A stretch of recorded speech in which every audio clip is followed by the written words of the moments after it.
n'entendre que la corruption. Vous, capitalistes, vous n'avez cessé de pousser la classe ouvrière à la misère. Et vous, communistes, vous avez cessé d'exploiter cette misère voulue par les capitalistes.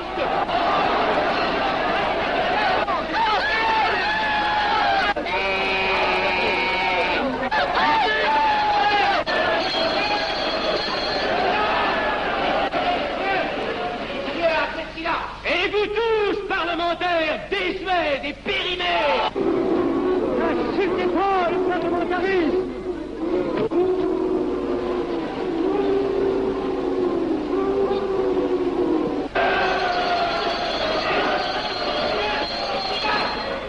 Messieurs, je vais lever la séance.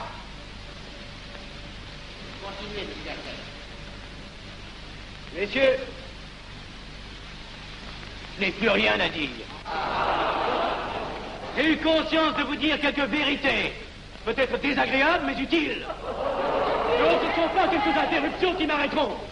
La communauté française ne se bâtira pas sur le conflit de la vieille bourgeoisie égoïste et du peuple affamé. C'est pourquoi je ne voterai pas ce projet, qui donne satisfaction au capitalisme international et serait le bon prétexte pour les communistes à accentuer nos divisions. Je ne le voterai pas. Je serai sans doute le seul à ne pas le voter, car il semble que par une étrange aberration, la Chambre tout entière soit prête, comme toujours, à trahir l'intérêt français au bénéfice de certains intérêts internationaux très particuliers.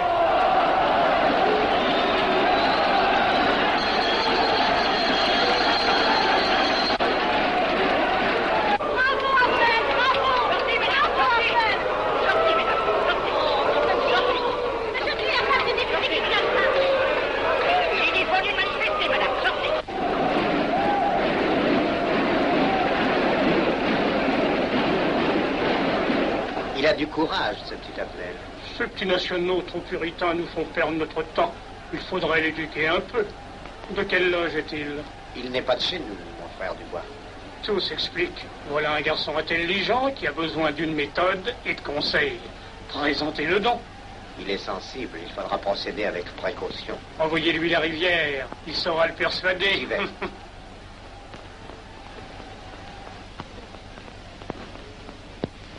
Mon cher vénérable, nous avons un service à vous demander. Enfin, dis donc, je vous suis tout dévoué. Le jeune Avenel qui vient de parler assez brillamment devrait subir les épreuves de l'initiation.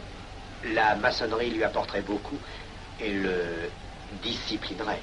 Ne croyez-vous pas? J'y pensais déjà. Nous allons nous en occuper activement. Alors, je suis brisé. Comment avez-vous trouvé mon discours? Excellent. Vous leur avez dit de fort bonne vérité. Ouais, ça n'a pourtant servi à rien, ils ont voté le projet. Ça ne sert jamais à rien de dire la vérité. Les gens n'aiment pas la vérité. Ils préfèrent de beaucoup les mensonges. Vous êtes cynique. Non. J'ai une certaine expérience politique, déjà ancienne. À propos, voulez-vous venir un peu avec moi? J'ai quelque chose à vous dire. Volontiers.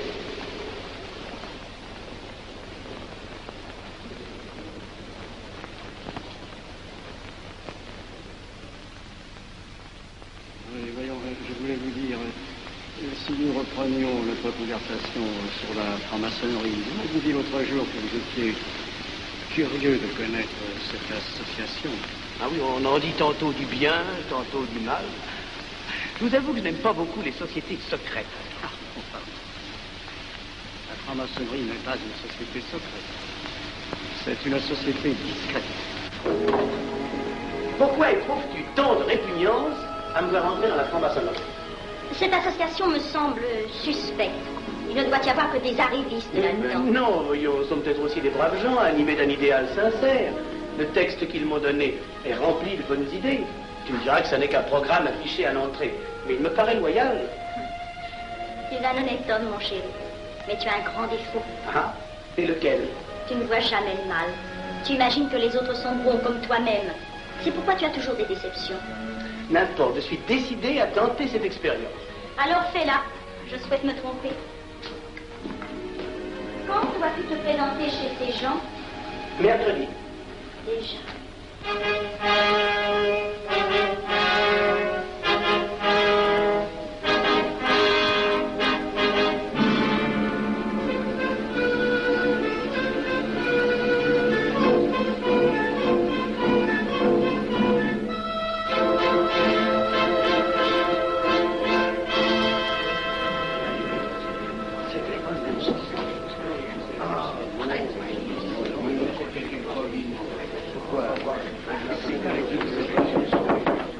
Mes frères, les travaux reprennent force et vigueur. La tenue du comité a voté l'interrogatoire du profane Abdel.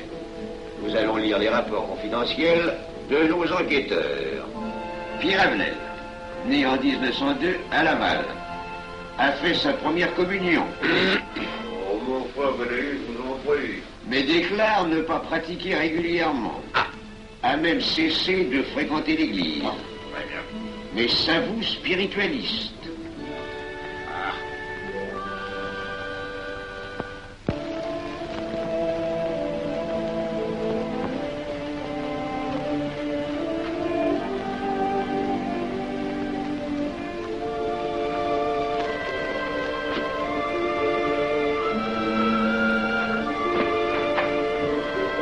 Monsieur, voulez-vous me citer? Permettez-moi de vous barrer les yeux. Mes frères, le profane Avenel, qui nous est recommandé par notre frère Gainsbourg, vice-président de la Chambre, est député. Cela ne nous impressionne pas.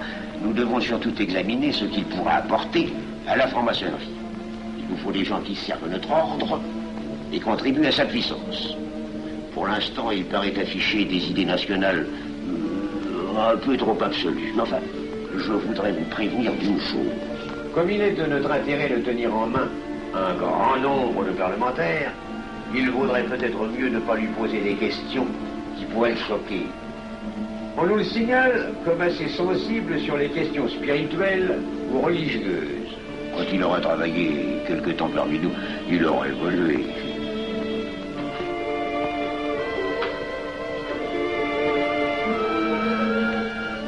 Voilà, le silence le plus absolu, mes frères. Qui frappe ainsi régulièrement à la porte du temple? C'est un profane qui demande à être interrogé, vénérable maître. Faites entrer le profane.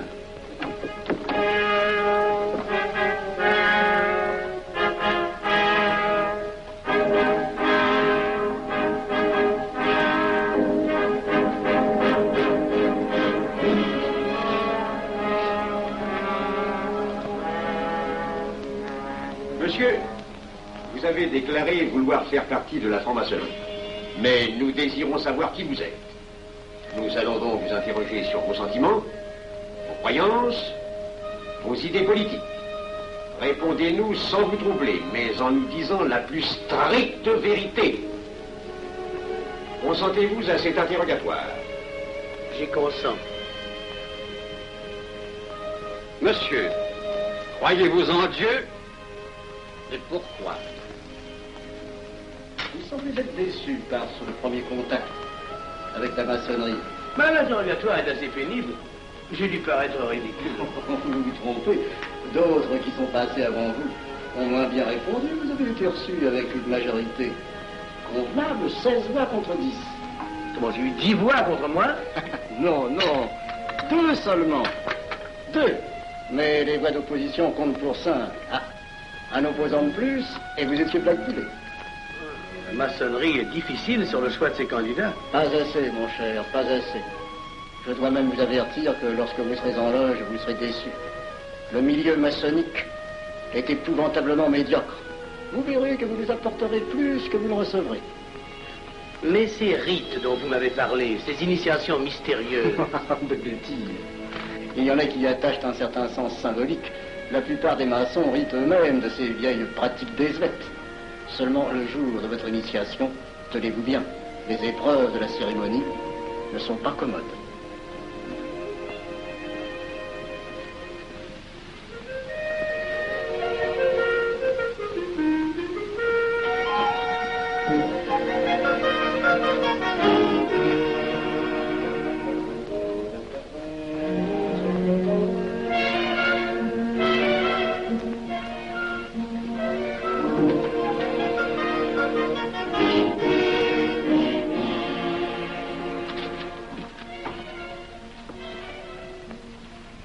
Bon, attendez à la buvette, là. On viendra vous chercher. Mais c'est entendu, mon cher, je m'occupe de ton affaire. Tu peux compter sur moi. C'est très important. Mais c'est entendu. Excuse-moi, la tenue va commencer, je suis un peu en retard. Viens.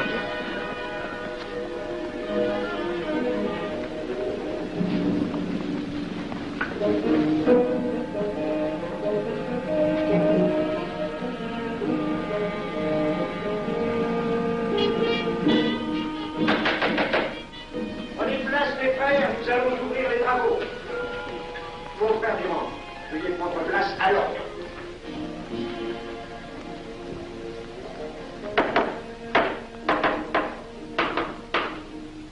Frère premier surveillant, êtes-vous franc-maçon? Mes frères me reconnaissent comme tel, vénérable maître. Frère second surveillant, quel âge avez-vous? 3 ans, vénérable maître. Frère premier surveillant, quel est le premier devoir d'un surveillant en loge? Vénérable maître, c'est de s'assurer que le temple est couvert. Veuillez vous en faire assurer par le frère couvreur.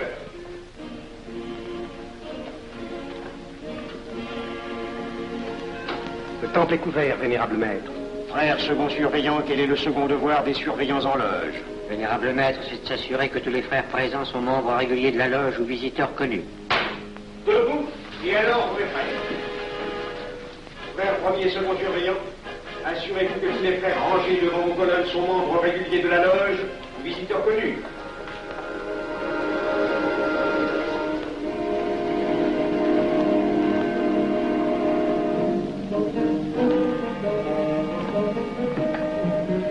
Vénérable maître, les frères qui décorent l'une et l'autre colonne sont membres réguliers de la loge ou visiteurs connus. Il en est de même à l'Orient. Frère premier surveillant, à quelle heure les francs-maçons opèrent-ils leurs travaux? À midi, vénérable maître. Quelle heure est-il, frère second surveillant? Il est midi, vénérable maître. Puisqu'il est l'heure du travail, frère premier et second surveillant, invitez les frères de vos colonnes à se joindre à vous et à moi pour ouvrir les travaux de la respectable loge des enfants de l'univers Orient de Paris au grade d'apprenti, en la forme accoutumée. À moi, mes frères, par le signe, la triple batterie et l'acclamation.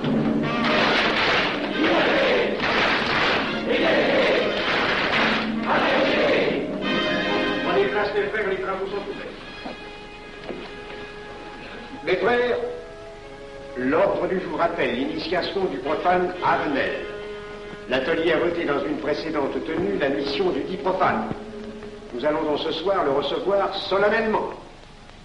Mon frère couvreur, veuillez aller chercher le profane Avenel qui a écrit son testament philosophique dans le cabinet de réflexion.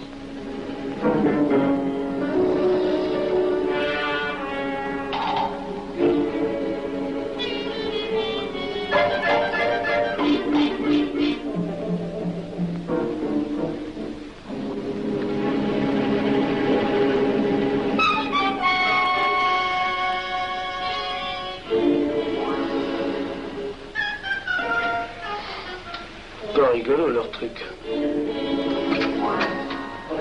Monsieur, veuillez me suivre.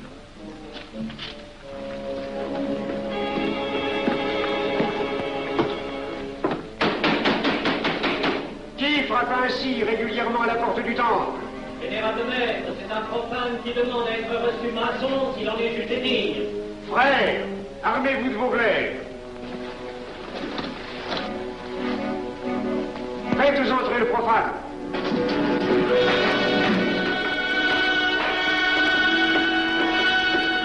Laissez-vous, monsieur.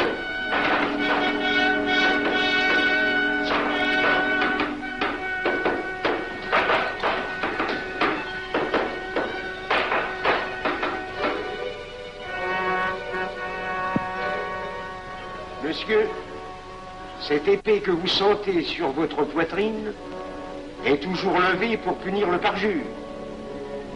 Elle est le symbole du remords qui déchirerait votre cœur si vous deveniez traître à la société dans laquelle vous voulez entrer.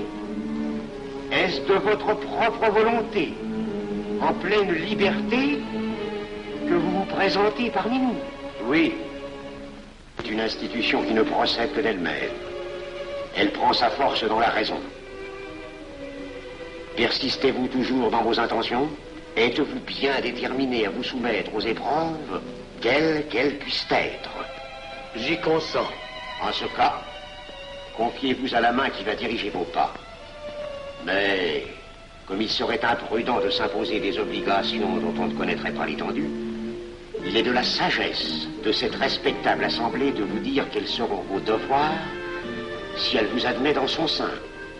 Le premier est un devoir absolu de secret sur tout ce que vous pourrez entendre et découvrir parmi nous, ainsi que sur tout ce que vous verrez et saurez par la suite. Je dois exiger de vous un serment prêté sur la coupe des libations. Consentez-vous à le prêter? Oui. Frère expert, faites approcher le profane. Et vous, maître des cérémonies, apportez la coupe des serments. Présentez la coupe au profane.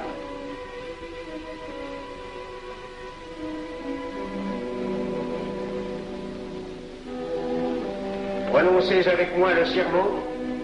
Je m'engage sur l'honneur, au silence le plus absolu, sur tous les genres d'épreuves qu'on pourra me faire subir. Je m'y engage. Vous devez connaître toute l'importance d'un serment. Si jamais vous manquiez à une parole aussi solennellement donnée, buvez. Buvez! Buvez!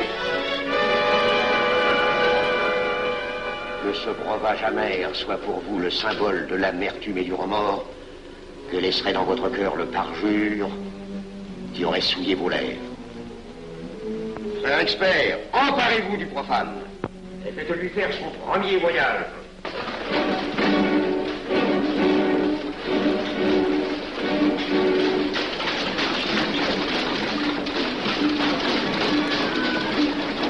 Voilà, c'est un profane qui demande à être reçu maçon.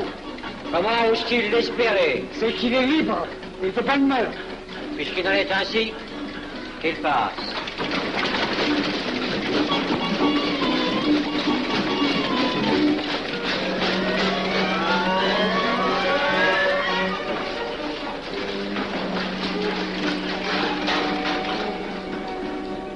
Monsieur, le voyage symbolique que vous venez de faire est l'emblème de la vie humaine. Le bruit que vous avez entendu figure les passions qui l'agitent. Les obstacles que vous avez rencontrés peignent les difficultés que l'homme éprouve et qu'il ne peut vaincre ou surmonter que grâce à l'aide qu'il trouve dans ses semblables. Frère expert, faites faire le deuxième voyage.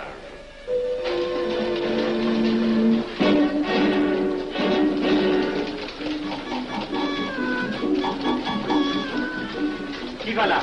C'est un profane qui demande à être reçu maçon. Comment ose-t-il l'espérer? C'est qu'il est libre et de bonne mœur. Puisqu'il en est ainsi, qu'il passe, et qu'il soit purifié par l'eau.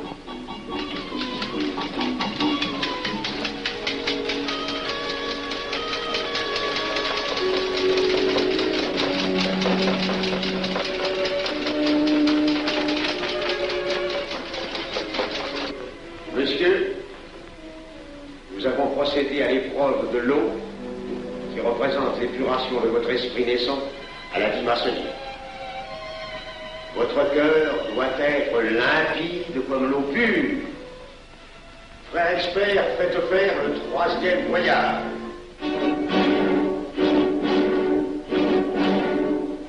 Qui va là? C'est un profane qui demande à être reçu maçon. Comment ose-t-il l'espérer? C'est qu'il est libre et de bonne mœur. Puisqu'il en est ainsi, qu'il passe par les flammes.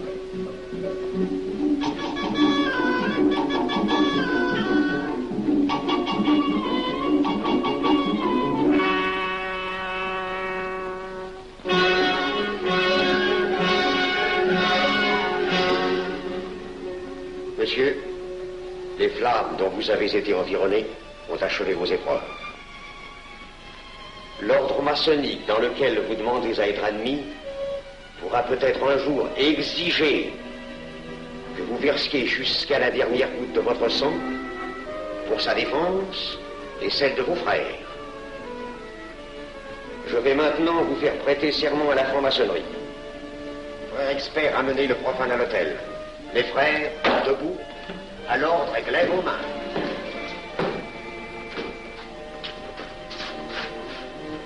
Moi, Pierre Avenel. Moi, Pierre Avenel, de ma propre et libre volonté, de ma propre et libre volonté. En présence de cette respectable assemblée de maçons. En présence de cette respectable assemblée de maçons. Je jure et promets solennellement. Je jure et promets solennellement. De ne jamais révéler aucun des mystères de la franc-maçonnerie qui vont m'être confiés. De ne jamais révéler aucun des mystères de la franc-maçonnerie qui vont m'être confiés. Quelle idée saugrenue ton mari a-t-il de se faire recevoir franc-maçon? Je lui ai déconseillé tant que j'ai pu, mais tu sais comme il est entêté. Il va se trouver dans un milieu d'arrivistes si médiocre. On l'a pourtant bien prévenu. Pourvu qu'il ne lui arrive rien. Il y a tant d'histoires qui courent sur le compte de ces sociétés secrètes. Ne t'inquiète pas, Pierre. Il saura se tirer d'un mauvais pas. Prudent. Pas assez. Monsieur, le serment que vous venez de prêter ne vous donne-t-il aucune inquiétude? Consentez-vous à le renouveler lorsque vous aurez reçu la lumière? Je le renouvellerai. Mes frères, nous allons donner la lumière aux profanes. Vertubreur, préparez-vous à accomplir votre office. Que la lumière lui soit donnée à mon 3e coup de maillet.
Ces glaives que vous voyez tourner vers vous vous annoncent que tous les maçons voleront à votre secours si vous respectez et si vous observez nos lois. Mais ils vous annoncent aussi que si vous trahissez votre serment, vous n'échapperez pas à la vengeance de tous les frères répandus sur la surface du globe et qui ont juré de punir le parjure. Le jurez-vous, mes frères? Nous le jurons.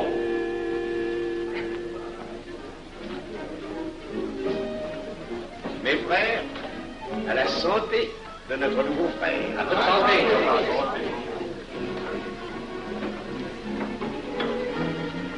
Mon très cher frère, qu'est-ce que vous pensez de cette soirée? Eh bien, c'est curieux. Cette cérémonie est très impressionnante. Mon cher frère, pourrais-je vous laisser ma carte au cas où vous auriez besoin de mes services?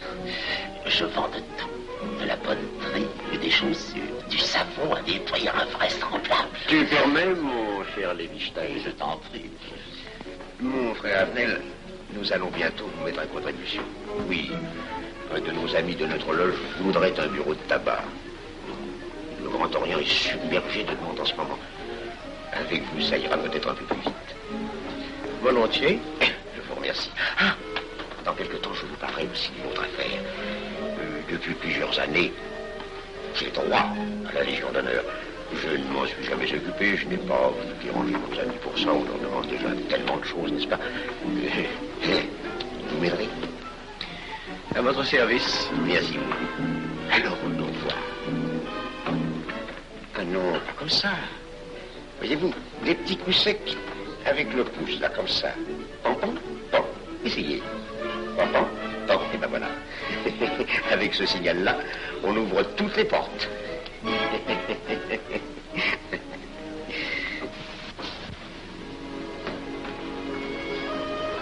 Alors,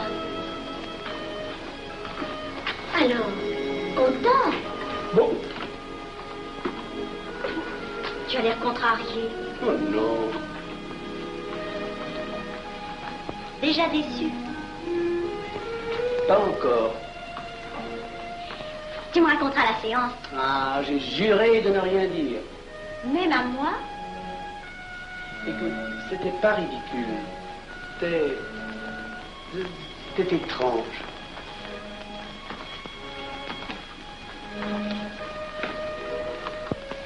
Mon chéri. Oh, mon chéri, c'est idiot, mais j'ai peur pour toi. Qu'est-ce que tu veux qu'il m'arrive? Oh, mon grand.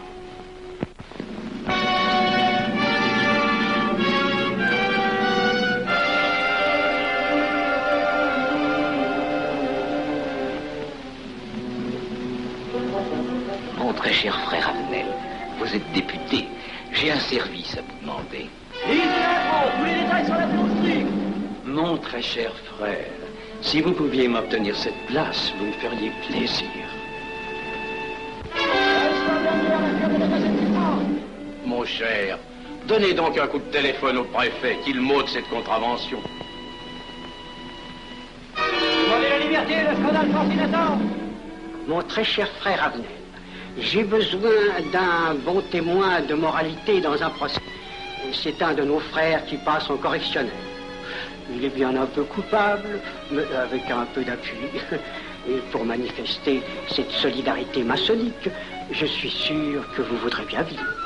L'arrestation du banquier Charles Lévy. Le crime des banques coopératives. Un nouveau scandale financier. Il faut l'exclure, c'est une fripouille. Oui, évidemment, c'est une fripouille, mais puisque personne ne le sait, nous pouvons le garder parmi nous. Non! Mais je comprends très bien vos réactions, mon cher Abnel. Mais tenez, je vais vous citer un exemple. J'ai vécu pendant 20 ans en maçonnerie avec un frère que je considérais comme un escroc. Ben, je n'ai rien dit. Parce que c'était un excellent maçon. Nous ne sommes pas du même avis.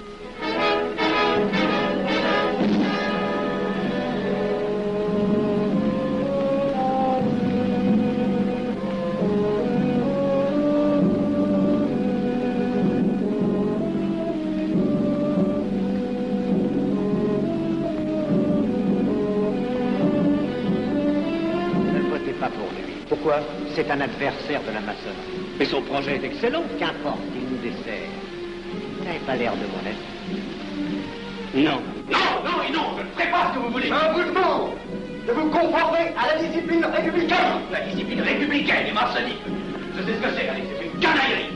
Mon frère, ne laissez pas vos paroles dépasser votre pensée. Oh, ne croyez pas que je suis en colère, non, j'ai tout mon sang-froid, au contraire. Et c'est pour ça que je ne voterai pas cette loi unique. Détruisez ce pays en l'empoisonnant doucement. Mais vous ne parlez pas sérieusement. Mais vous ne comprenez donc rien.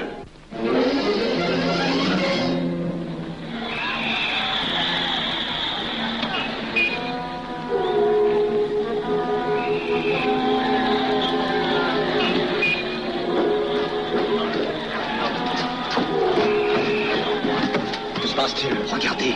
Mais calmez-vous, mon vieux. Ce n'est rien. Rien.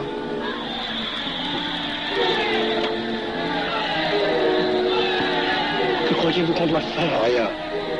Surtout rien. Pas de pareil cas que t'attendre. Et croyez-moi, il n'y aura pas d'incident. Tous ces gens vont rentrer se coucher. Ils sont fatigués, le barbecue.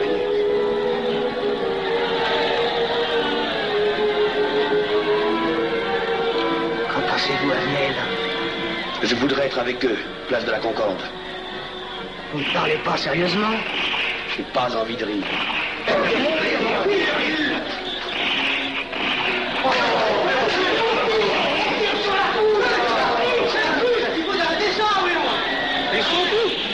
Faut arrêter ça.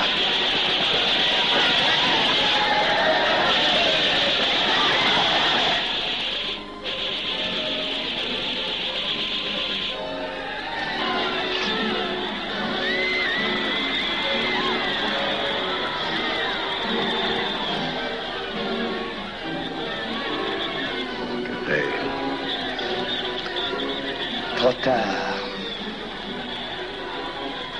On tire encore. Coup de feu.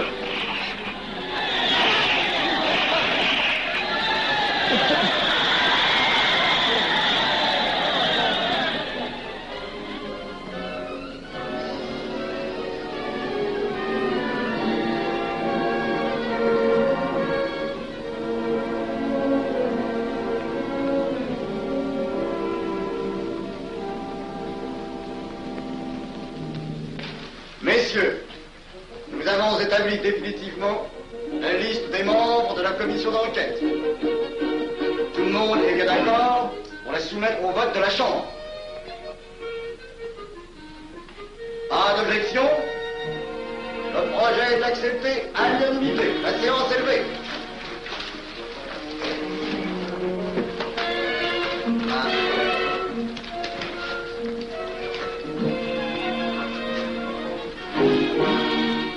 Vous pensez que ça va marcher? Je ne prévois pas d'opposition. Si cela est ainsi, nous risquons de nous en tirer. Je le crois sincèrement. Nos frères députés nous attendent dans un salon voisin. Ils sont impatients de vous entendre. Allons-y. Avenel. À propos, cher ami, je vous ai mis d'office dans la commission d'enquête. Moi, pourquoi? C'est indispensable. J'ai besoin de vous. Venez avec nous. Vos amis nous attendent.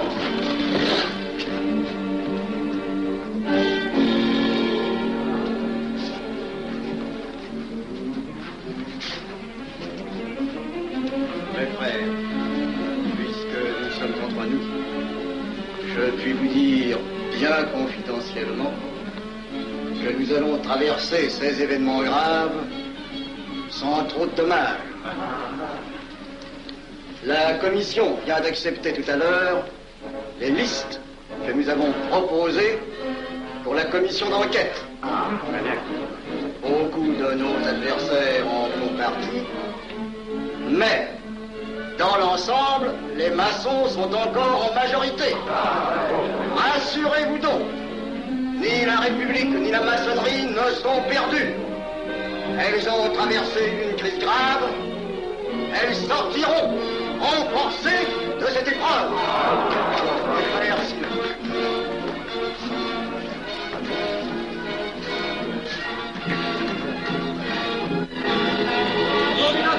Le scandale de la commission d'enquête! Demandez l'anti-Macron, le scandale de la commission d'enquête! Vous me demanderez successivement le Quai d'Orsay, la Banque de France, l'état-major, le secrétaire général du Parti radical socialiste, le temps et les usines d'aviation Guerlain. Bien, monsieur.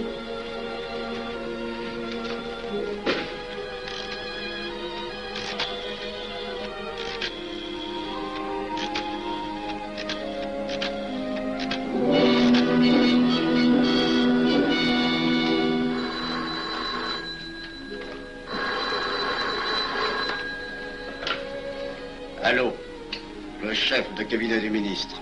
Allô? Mais oui, passez-le moi. Lui-même, à vos ordres, votre très cher ami. Je ne peux rien vous dire par téléphone. Il pleut. Vous me comprenez? À merveille. Alertez tous nos amis à l'étranger. Qu'en aucun cas, on ne parle de nous. Silence. Compris. Alors, ici Général Maisonnat. À vos ordres, mon cher Larivière.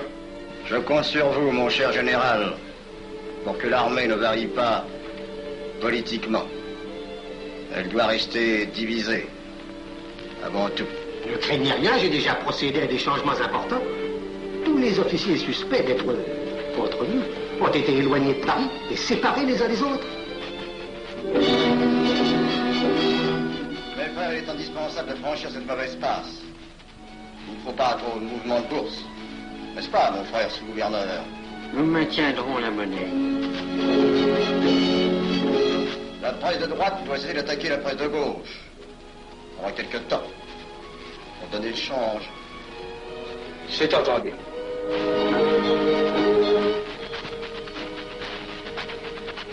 Les partis de gauche doivent faire entente avec ceux du centre et ceux de l'extrême gauche. De la sorte, nous contrôlons le peuple. Le populaire. Mieux. Front populaire. Bien. Quant à vous, mon cher Garlet, j'ai reçu ce matin une communication de l'étranger. On nous demande d'envoyer immédiatement du matériel d'aviation en Espagne, moyennant quoi nous aurons tous les appuis politiques nécessaires. Mais prototypes. Surtout nos prototypes. Ne croyez-vous pas que ce serait dangereux pour notre défense nationale?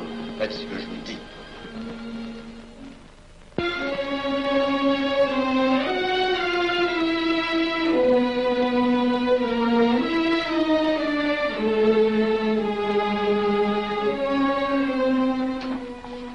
Monsieur Avenel, faites entrer. Ah, bonjour, cher ami. Comment on va? Bien, merci. Ah, je vous ai fait appeler. Que se passe-t-il? On ne vous voit plus. Vous le boudez? Oh non. Cigarette. Non, merci. Dites-moi, pourquoi avez-vous refusé de faire partie de la commission d'enquête? Oh, j'ai beaucoup de travail en ce moment et je fais déjà partie d'autres commissions. Avenel, répondez-moi franchement. Ce n'est pas parce que nous avons eu l'autre jour une petite discussion bien fraternelle? Eh bien, justement, si. Je voudrais vous parler de la franc-maçonnerie. Ah, mais bien, voyons, mais bien entendu. Asseyez-vous. Ah. Alors? Ah, je vous écoute. Eh bien, voilà, vous avez été mon présentateur, je vous dois une explication. Je suis décidé à déposer ma démission. Vous avez l'air d'avoir été déçu par la maçonnerie. Oh, pire, choqué. Pourquoi? Mais confessez-vous, mon vieux. Vous ne serez pas le premier maçon qui m'aura ouvert son cœur. Qu'est-ce qu'on vous a fait? Mais à moi, personnellement, rien. Mais je trouve ce milieu maçonnique... pourri d'arrivistes écœurants. Je vous l'accorde. Ah, je ne vous le fais pas dire. Oh, croyez-vous que je sois dupe? Alors, je ne comprends pas. Tant de vertu affichées sur le programme à la porte. Tant de mystère à l'intérieur pour ne cacher que ces petites combines, ces appétits de comitard. Je m'attendais à trouver des hommes dévoués, sinon supérieurs. Au lieu de ça, je n'ai rencontré que des quémandeurs de bureaux de tabac ou de décoration, ou alors des fripouilles qui cherchaient à m'utiliser pour échapper à des condamnations.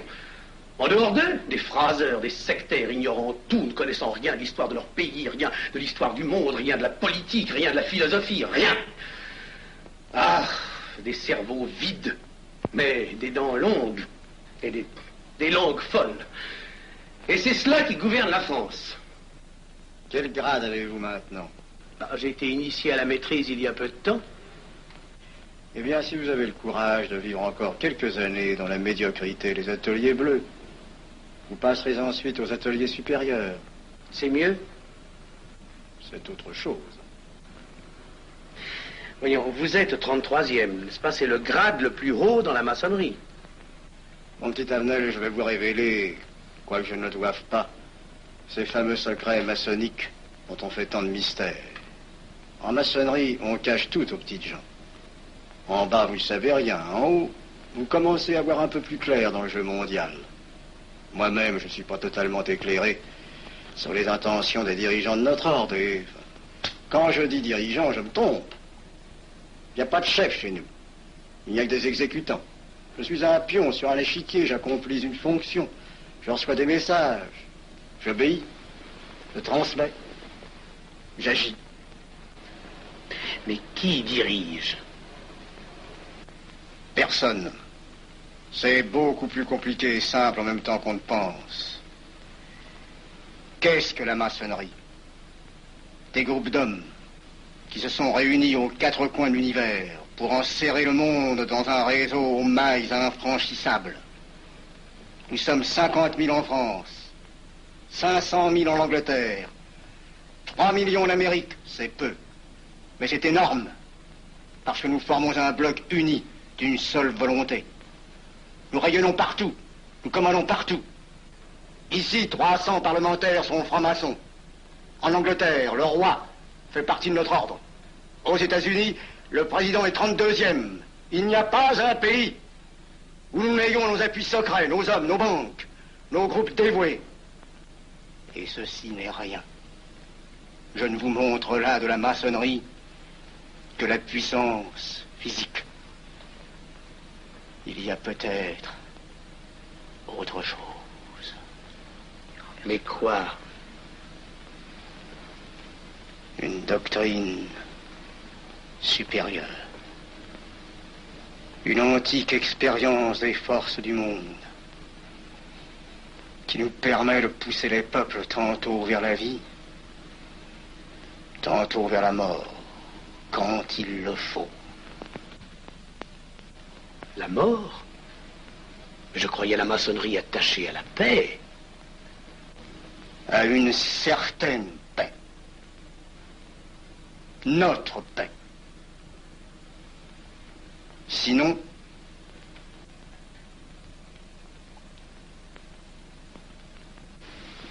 alors, cette démission, je vais réfléchir.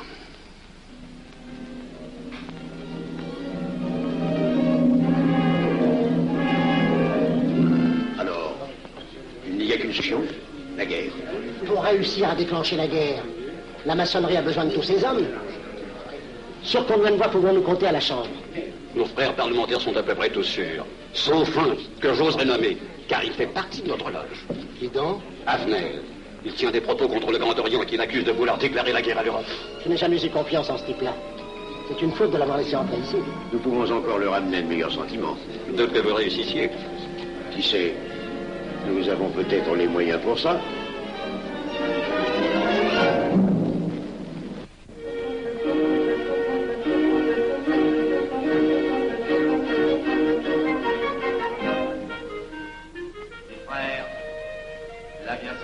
N'a pas d'appareil.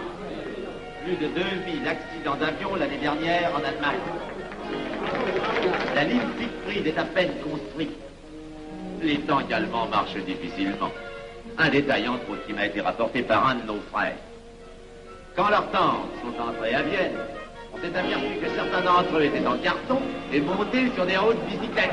Croyez-moi, mes frères, il nous serait facile d'abattre le national-socialisme dont les exigences sans cesse accrues deviennent intolérables. Et libérer ainsi nos frères réduisent à l'esclavage. Jamais nous n'avons été plus près. En 15 jours, nous réglerions le sort de l'Allemagne. Notre loi régirait l'Europe définitivement. Notre victoire est sûre. C'est faux. C'est faux. Silence. Ce que dit cet homme est faux. Mon frère, je vous rappelle alors, vous n'avez pas la parole. Je le sais. Je suis député et membre de la commission de la défense nationale. Je ne peux pas laisser se prolonger un discours aussi manifestement erroné. L'appréciation de monsieur... De notre frère, Liechtenstein. Oui, si vous voulez. Sur l'état de l'armée que possède l'Allemagne sont des mensonges. Et ajouter quoi serait la stupidité. Et pourquoi vouloir une guerre entre l'Allemagne et la France? Mon frère, vous n'avez pas la parole. Peu m'importe. Mais je tiens à dire qu'aucun motif réel de conflit ne peut être invoqué. Vous le direz tout à l'heure, après l'exposé de notre frère. Non, je le dirai immédiatement, avant d'entendre des stupidités bellicistes. Mais vous tous, maçons, vous poussez à la guerre.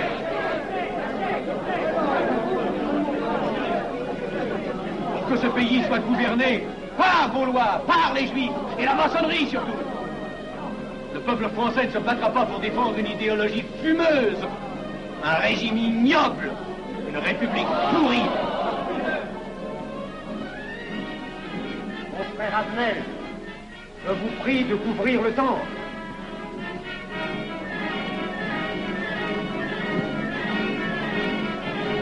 Vous êtes tous des menteurs et des faussaires. Tout chez vous n'est qu'une sinistre comédie.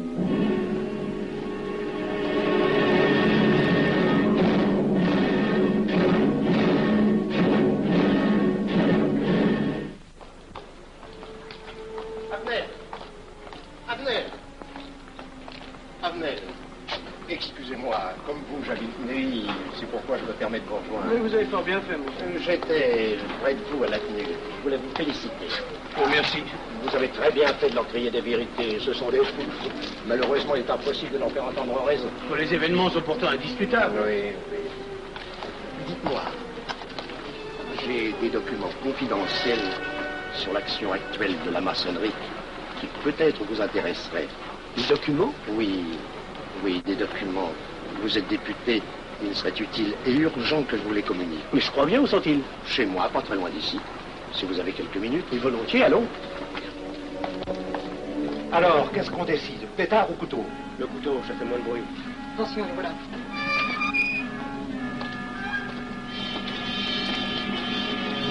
Un instant, je vais voir ce que je peux faire.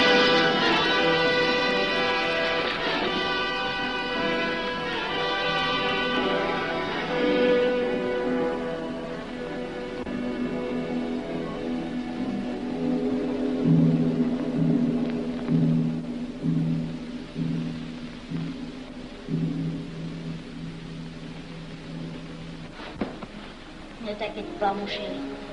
Tu guériras vite. Le docteur a dit maintenant que tu étais sauvé, à condition d'être sage.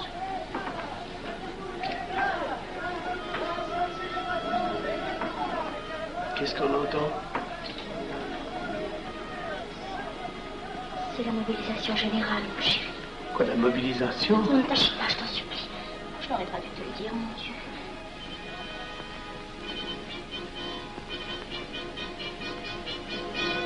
T'en fais pas, mon chéri. Tu reviendras vite.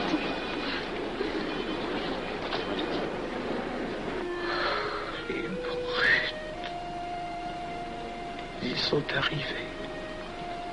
Ils ont réussi à déclencher leur guerre. Ne bouge pas. Tes plaies sont à peine fermées.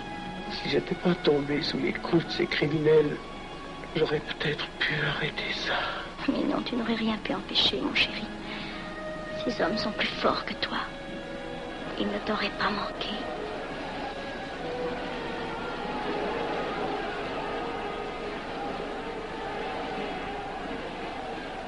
Qu'est-ce que c'est?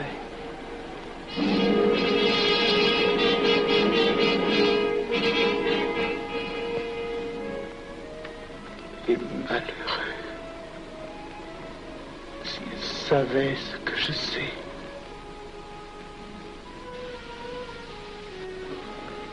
Mes frères, nous pouvons affirmer en toute sérénité que la franc-maçonnerie universelle a présentement atteint son but. Cette guerre qui est la nôtre est déclarée. Elle doit aboutir au triomphe de notre ordre. Il importe que le monde soit définitivement gouverné selon nos méthodes et par nos idées. Debout et alors. Frère premier surveillant, à quelle heure ferme-t-on les travaux? À minuit, vénérable maître. Quelle heure est-il, frère second surveillant? Minuit, vénérable maître. Puisqu'il est minuit et que nous avons accompli notre œuvre, je déclare les travaux clos. Allons, maillet. Retirons-nous en paix, mes frères, sous la loi du silence.